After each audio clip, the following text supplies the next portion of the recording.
தஞ்சாவூர், கடலூர், நாகை, திருவாரூர் மாவட்டங்களில் பெய்த கனமழையால் நேரடி நெல் கொள்முதல் நிலையங்களில் மழைநீர் தேங்கி ஆயிரக்கணக்கான நெல் மூட்டைகள் நனைந்தும் நெல்மணிகள் முளைத்தும் வீணாகும் அபாயம் ஏற்பட்டிருக்கிறது. இதனால் விவசாயிகள் வேதனை அடைந்திருப்பது பற்றி விளக்குகிறது இந்த தொகுப்பு.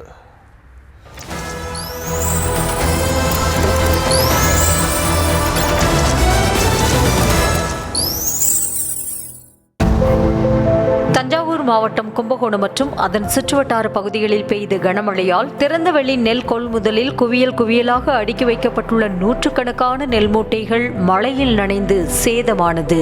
பக்கெட் மூலம் தேங்கிய மழைநீரை இறைத்து வெளியேற்றிய விவசாயிகள் ஈரப்பதம் பார்க்காமல் நெல்லை கொள்முதல் செய்ய வேண்டும் என்றும் நெல் மூட்டைகள் மழையில் நனைவதை தடுக்கும் வகையில் கான்கிரீட் தளம் அமைத்து தரவும் கோரிக்கை விடுத்தனர்.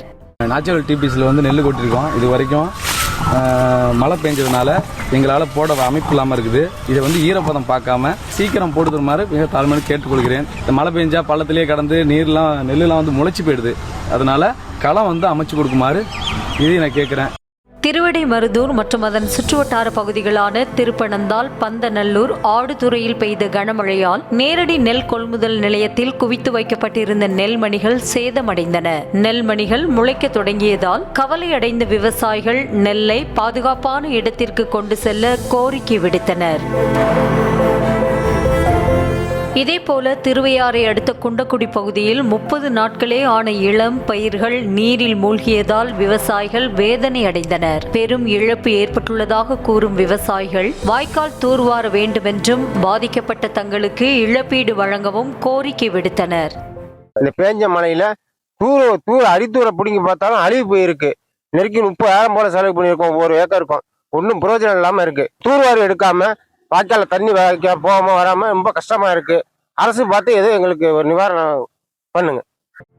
பாபநாசத்தை அடுத்த மருத்துவக்குடியில் செயல்படும் நேரடி நெல் கொள்முதல் நிலையத்தில் விற்பனைக்காக வைக்கப்பட்டுள்ள நெல்மணிகள் மழையில் நனைந்து முளைக்க தொடங்கியதால் விவசாயிகள் கவலை அடைந்தனர். ஈரப்பதத்தை கணக்கில் கொள்ளாமல் அரசு நெல்லை உடனடியாக கொள்முதல் செய்ய கோரிக்கை விடுத்த விவசாயிகள் நெல் மூட்டைகள் தேக்கமடைவதை தடுக்க வேண்டும் என்றனர். எந்த விதமான ஈரப்பத கட்டுப்பாடும் இல்லாமல் நெல் கொள்முதல் செய்வதற்கான நடவடிக்கைகள் மேற்கொள்ள வேண்டும்.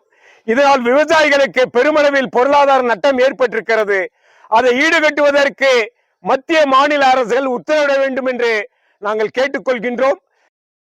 திருவாரூர் மாவட்டத்தில் பருவம் தவறி பெய்த மழையால் 10,000 ஏக்கர் நெற்பயிர்கள் பாதிக்கும் அபாயம் ஏற்பட்டுள்ளது. பழையவலம், தென் ஓடாச்சேரி, கானூர், கள்ளிக்குடி, அலிவலம் என மாவட்டத்தில் பரவலாக மழை பெய்து வரும் நிலையில் இளம் நெற்பயிர்களை மழை நீர் சூழ்ந்தது. வடிகால் வாய்க்கால் தூர்வாரப்படாததே இதற்கு காரணம் என விவசாயிகள் குற்றம் சாட்டுகின்றனர். கடலூர் மாவட்டம் சிதம்பரம் அருகே பண்ணப்பட்டு பகுதியில் வாய்க்கால் தூர்வாராததால் அறுவடைக்கு தயாராக இருந்த சுமார் 200 ஏக்கர் குறுவை பயிர்கள் நீரில் மூழ்கும் அபாயம் ஏற்பட்டுள்ளது. வாய்க்கால் தூர்வாராததே இதற்கு காரணம் என கூறும் விவசாயிகள் மாவட்ட நிர்வாகம் உடனடியாக வாய்க்காலை தூர்வார வேண்டும் என கோரிக்கை விடுத்தனர். இந்த மழையின் பாதிப்பால் குறுவை சாகுபடி முழுகிற அளவுக்கு இருக்கு. இந்த பொன்னேரி ஏரி இதில் 4,798 ஏக்கர் பாசனம் உண்டு. இந்த பொன்னேரியில் இதில் வெறும் ஆகாய தாம்பரம் அடைச்சி ரொம்ப அபாய கட்டமாக இருக்குது. இதை எங்களுக்கு தூர்வாரி கொடுக்கணும் என்று வேண்டுகோள் விடுக்கிறோம். விருத்தாச்சலத்தை அடுத்த சி. கீரனூர் பகுதியில் திறந்தவெளியில் செயல்படும் நேரடி நெல் கொள்முதல் நிலையத்தில் விற்பனைக்காக வைக்கப்பட்டிருந்த நெல்மணிகள் முளைக்க தொடங்கின. விட்டு மழை பெய்து வரும் நிலையில் மாவட்ட நிர்வாகம் போர்க்கால அடிப்படையில் நெல்லை கொள்முதல் செய்ய கோரிக்கை எழுந்துள்ளது.